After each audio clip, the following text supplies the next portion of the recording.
That's good. Hey, Chris. Nice hey, to Nick. see you. Nice to see you too. New product from Moog. New product. This came out of one of those workshops, right? So the Moogfest engineering workshop from 2019. Spectravox was debuted as a DIY kit.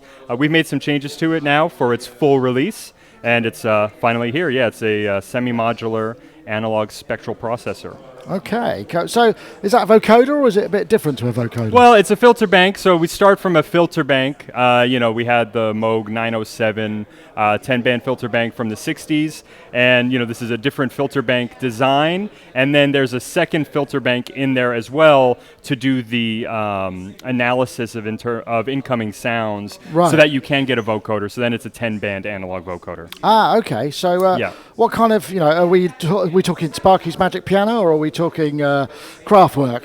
All of them? Well, the Spectravox is based on a couple of different designs, but one of the big threads we pulled on for Spectravox was the original work on the vocoder from the 1920s. So expect a more pleasantly lo-fi, historical, but very warm and musical sounding. So I guess it's a low number of bands anyway. So it's 10 bands. Yeah, it's 10 bands, so it's not the Sennheiser 20 or 24 band that Kraftwerk used, but it's a very interesting way to mangle sound, is what we like to think of as Spectravox, especially given our history in filter banks and things like that. So is it making a sound? We've got some demo line. Yeah, so right now I have the DFAM running into it, so we can just hear that. And the DFAM is just running into the input of Spectravox. And Spectravox is going to color the DFAM. And so basically, just to show you some of the constituent elements of Spectravox, we can break up this patch a little bit and just hear Spectravox on its own. So right now, we hear the internal Spectravox oscillator. That's the carrier, right? This is the carrier, yeah. So we have a square or sawtooth oscillator with pulse width modulation and a mix between the VCO and white noise. And that goes into the 10 bands of Spectravox. So Spectravox has 10 bands, a low-pass filter, a high-pass filter, and then 8 band-pass filters in between. And you can control the level of all of those bands. So if I were to turn down all the bands and just start with filter 1, the low-pass filter, then we can hear that. The interesting thing about Spectravox is, unlike fixed filter banks, we have this spectral shift control, which allows you to move all the filters move all of their cutoff and center frequencies. So for the low-pass filter, we can open it up, and it sounds like a low-pass filter on any Moog synth you might be familiar with. But we can also turn up the high-pass filter. We're already getting a formant, aren't we? So and getting a really wide notch. We can turn on the resonance just a little bit, and then once you fold up these middle ones, you start getting like comb filtery behavior, especially if you integrate the LFO and add the resonance. You then start to get like phaser effects. Yeah, and I think you could use that on as almost like an ensemble phase across a string machine, and it would be unfamiliar, would it? Yeah, and so with the 10 bands, it's not a phaser technically in the way it works, but it is getting you the same result, which is these sort of notches and comb filtering type effects. We can also, as I showed before, replace the internal sound with an external one. So just plug in the output from DFAM, especially if you have a signal like DFAM, a drum machine with a lot of harmonics. That gives a lot for the Spectravox filters to bite onto. They're quite narrow. How narrow is one of those bands? I mean, what sort of Q are we talking about? Because it sounds really pointy. The resonance will push the Q quite high. They won't self-oscillate in the sense that they won't start producing sine waves, but they will get quite narrow, and in this case, quite sharp and singing.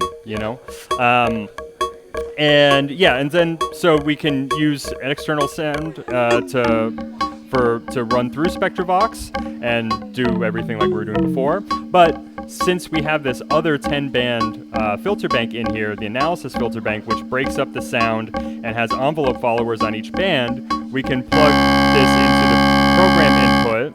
Sorry, with the levels, we can plug the DFAM into the program input, and if we switch to vocoder mode, that basically connects the envelope follower outputs to the VCA. Right, so that's like the stuffing that you get in a, Yeah, exactly. And so that's like, in our big 16-channel vocoder or something, you have the same kind of envelope follower outputs and VCA inputs for all the bands. So here, you can also control this is mapping the spectral information of DFAM onto, in this case, the carrier oscillator of Spectravox.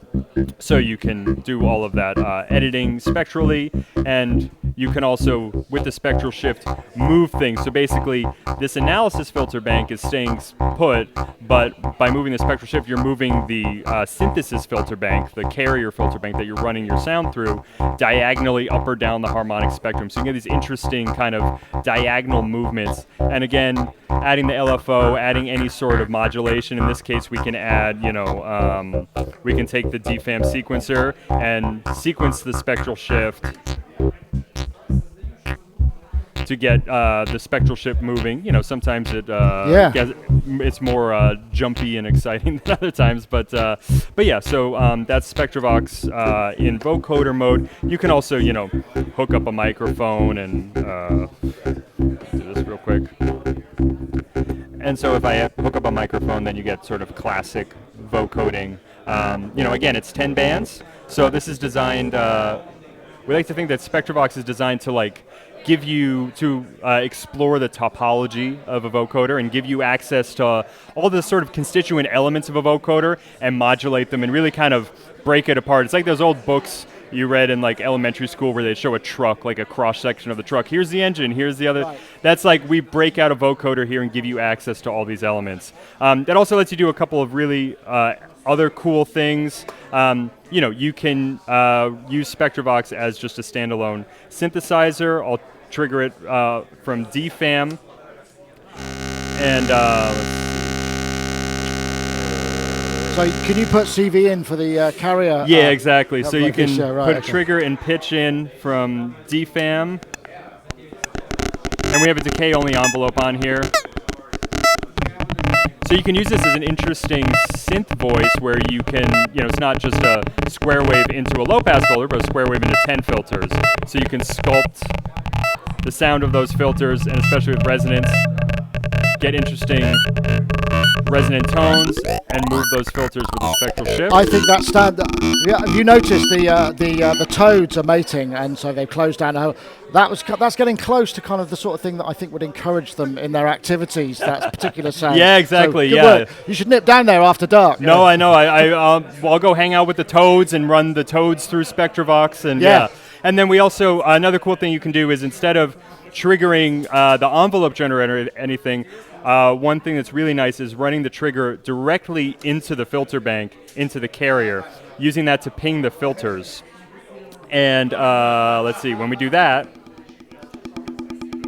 we start to get these interesting woodblock tones, and you can edit the harmonic overtones of those synthesized wood blocks. This is kind of like analog, physical modeling, sort of, but it's just an interesting synthesis method. And then if you take the pitch out and go into the shift input, you can now move all those filters. It's log drum. Yeah, exactly. Yeah, so you can get all these really interesting percussive sounds out of Spectravox, and that's just kind of the tip of the iceberg with Spectravox because there's a lot of fun signal processing to explore with it. So, nice. So yeah. Nice. And that's available now. Is it shipping? That's available now. Yeah, it's shipping. It should be in your local shops. Do you have any pricing information? Any currency you care? The price is $5.99 US. Okay, so probably euros, maybe. $5.99 or $6.99 euros. I cannot remember, but okay, that's fine. It's one of the two. Thank you so much, Chris. Yeah, thank you. Jamie. Jamie just is saying he's just seen the video. We can't hear him because he hasn't got a head mic on. Jamie, get on the mic. Hey, you could just hold it. Wow, this is. Yeah, hey, it's now I don't have to keep all these things hidden from all the studio shots. Yeah, exactly. Right. So you've done a video on it as well, right? Yeah, I mean, it was a while ago now. Yeah. The team came down. It was funny actually because my studio literally been wired. Then the next day after the wiring crew left, the whole Moog crew came down. And we filmed with Aaron Steele and this guy Luke Snyder. Basically, I kind of concocted a track on the spot with the Spectravox included on every source, although you might not know. But it's really useful. I can say, Excellent. as a user, practical user, that it's a real wow box, especially if you get two. Yeah, I can imagine. If you buy two, It's even I'll better. tell you, yeah. It really is quite special. But no, hey, I didn't want to hijack this interview, but I thought this is quite an opportune moment. Absolutely. So, Thanks very much, Jamie. Yeah, it's very good. Highly recommended. Yeah. It's a great drum machine, actually. It's one of my favourite uses for it. Okay. Yeah.